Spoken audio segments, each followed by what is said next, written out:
Assalamualaikum warahmatullahi wabarakatuh. Pada kesempatan kali ini, kita akan belajar tentang jurnal penutup pada perusahaan jasa. Nah, sebelumnya, kalian sudah harus mempelajari dan memahami materi kertas kerja dan laporan keuangan, khususnya laporan laba rugi dan laporan perubahan modal. Bagi yang belum, silahkan kalian bisa mengklik link berikut ini untuk bisa memahami kertas kerja dan bagaimana cara penyusunan laporan keuangan.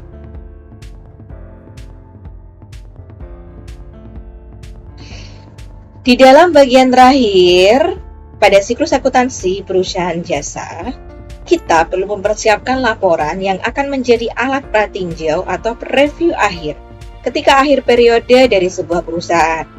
Nah, laporan terakhir ini menggunakan jurnal penutup. Lalu, apa itu pengertian jurnal penutup? Jurnal penutup atau closing entries adalah jurnal yang dibuat pada akhir periode akuntansi yang digunakan untuk menutup akun nominal sementara. Nah, akun saldo tersebut setelah ditutup akan menjadi nol pada awal periode, yang mana akun yang ditutup merupakan akun nominal dan akun pembantu modal. Dari mana sih data untuk menyusun jurnal penutup? Yang pertama adalah kolom kertas kerja di bagian laba rugi, atau bisa juga dilihat dari laporan laba rugi.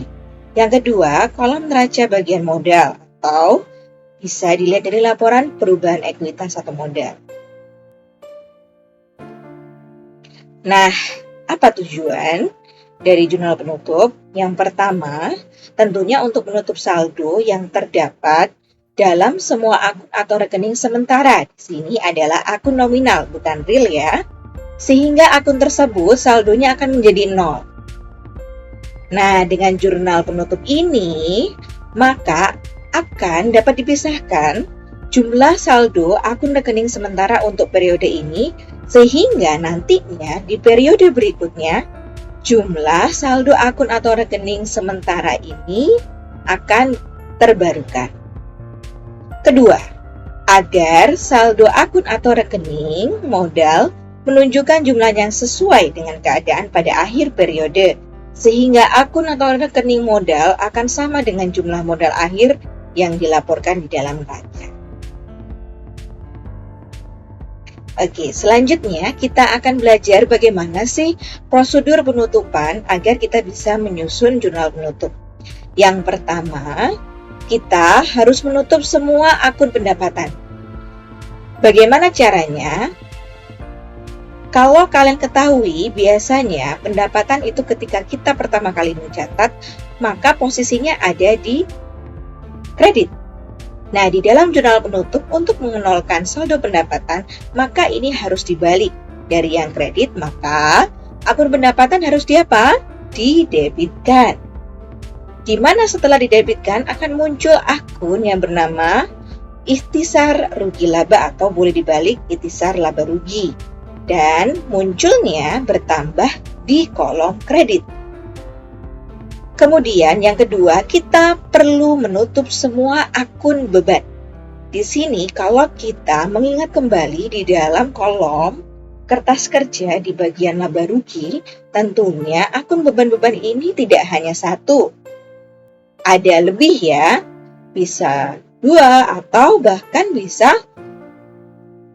lebih dari 10 jenis item beban. Maka di sini coba diperhatikan. Kalau tadi sebelumnya kita menutup pendapatan yang biasanya ada di kredit, kemudian harus ditutup dengan di debit, maka coba ingat kembali.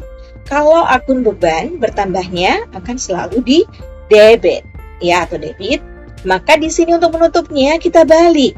Posisinya menjadi dikreditkan, ya. Di mana nanti akan muncul akun ikhtisar rugi laba dengan posisi ada di debit. Selanjutnya, kalau kita sudah menutup akun-akun pendapatan dan akun-akun beban, maka selanjutnya kita akan menutup bagian dari laba atau rugi bersih perusahaan. Nah, kalau posisi perusahaan jasa tersebut mengalami keuntungan atau mendapatkan laba, maka silahkan perhatikan dengan baik. Di sini akan muncul akun ikhtisar rugi laba dengan posisi di debit, kemudian modal pemiliknya posisinya ada di kredit. Dalam artian, ketika posisi perusahaan mendapatkan keuntungan atau laba, maka ketika kita mengkreditkan, menaruh angka di kolom kredit untuk akun modal pemilik, apa artinya? Maka modal pemilik bertambah. Sebaliknya, ketika perusahaan jasa menderita kerugian, maka jurnal penutupnya adalah kebalikan dari yang sebelumnya.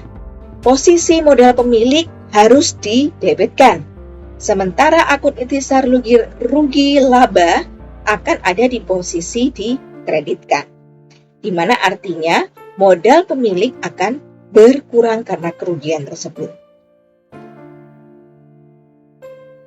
Nah, kalau kita sudah menutup tadi akun pendapatan, beban-beban, kemudian kita juga sudah menutup akun ketika kondisi perusahaan jasa itu laba atau rugi, maka yang terakhir kita menutup akun prefer ke akun modal, di mana tentunya kalau kalian ingat sifat prefer adalah mengurangi modal, maka di sini akan muncul akun modal pemilik yang akan didebitkan, dalam arti kata akan berkurang, sementara prefer pemilik akan muncul posisinya ada dikreditkan. Sehingga otomatis setelah ini akun pendapatan, akun beban-beban, kemudian laba atau rugi, dan yang terakhir adalah prefer akan dalam posisi saldo 0. Nah, untuk aplikasinya kita coba lihat contoh berikut. Kalau kita melihat laporan laba rugi dari perusahaan yang bernama PT Makmur Sentosa, dapat kita lihat di sini di dalam akun pendapatannya, maka di sini didebitkan 20 juta dan ikhtisar laba ruginya akunnya muncul di kreditkan. Sementara untuk akun beban-beban yang banyak, ada biaya operasional, biaya pemasaran, biaya telepon, biaya sewa kendaraan, dan seterusnya, ini akan muncul di jurnal penutup dengan posisi dikreditkan semuanya.